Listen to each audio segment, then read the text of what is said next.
Donc, la méditation au quotidien, c'est cette prise de conscience, instant après instant, mais sans concentration. C'est vous savez, avec cette légèreté. Je me découvre fonctionner ainsi. Et toujours sans jugement. Voilà. C'est que des la méditation.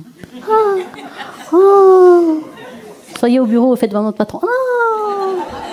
Il y a une colère qui monte contre mon patron.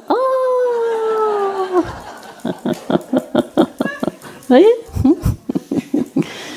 Et après, ça devient vraiment... Vous êtes curieux de vous-même, vous goûtez, vous vous redécouvrez.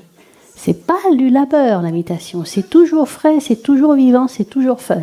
Sinon, c'est pas de la méditation. Sinon, c'est une pratique répétitive, rébarbative. C'est du réchauffé. C'est la voie du micro-ondes. C'est pas la voie bio. C'est pas la voie du naturel. C'est pas la voie de l'harmonie. C'est pas la voie du Tao. C'est pas la voie du cœur. Le cœur, c'est toujours instantané, frais. L'intelligence du cœur, c'est toujours frais, instantané, fun, toujours ouvert, toujours libre, toujours éveillant.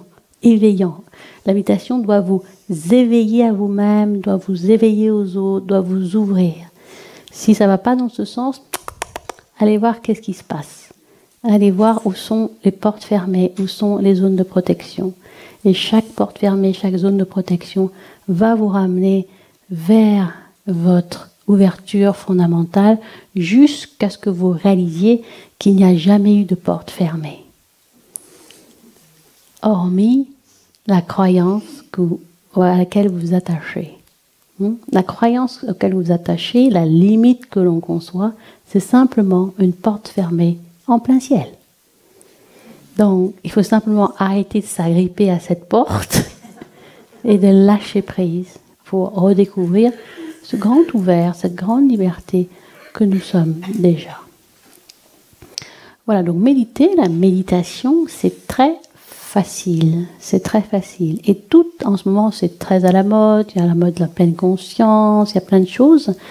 Donc, vous pouvez vous essayer à plein de techniques, mais n'oubliez pas que toutes ces techniques doivent vous ramener à vous-même, parce que chacun d'entre nous est unique. Donc la voie pour chacun d'entre nous est unique et vivante.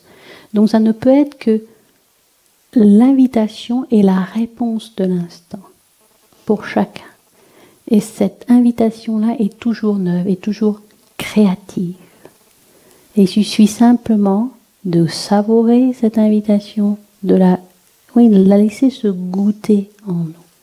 Voilà, c'est ça le véritable goût de la méditation. Ce n'est pas une pratique à répéter. Ça doit amener un plaisir. Ça veut, même à travers une résistance que l'on rencontre. Ça doit, pourquoi il y a un plaisir? Parce qu'on va découvrir tous les univers en nous, toutes les profondeurs en nous. Et chacun de nous, c'est un univers infini. Rien que la corporalité, lorsqu'on descend en profondeur dans l'écoute corporelle, c'est un univers infini. Si on prend la porte de la corporalité, si on prend la porte du son, c'est encore un univers infini. Donc, c'est pas la peine de se disperser dans tous les sens. Généralement, on va tester ci, on va tester ça, etc. Ce qui est bien, parce que ça nous donne... on fait un tour d'horizon, donc ça nous donne une vision globale des choses. On va s'essayer pour voir ce qui résonne pour nous. Mais à un moment donné, tous les chemins mènent à Rome, c'est-à-dire tous les chemins mènent au cœur. C'est-à-dire qu'à un moment donné, il faudra accepter de plonger beaucoup plus profondément, quelle que soit la voie, quelle que soit la porte qu'on a choisi d'emprunter. Il faut à un moment donné avoir le courage de se laisser plonger au cœur de nous-mêmes.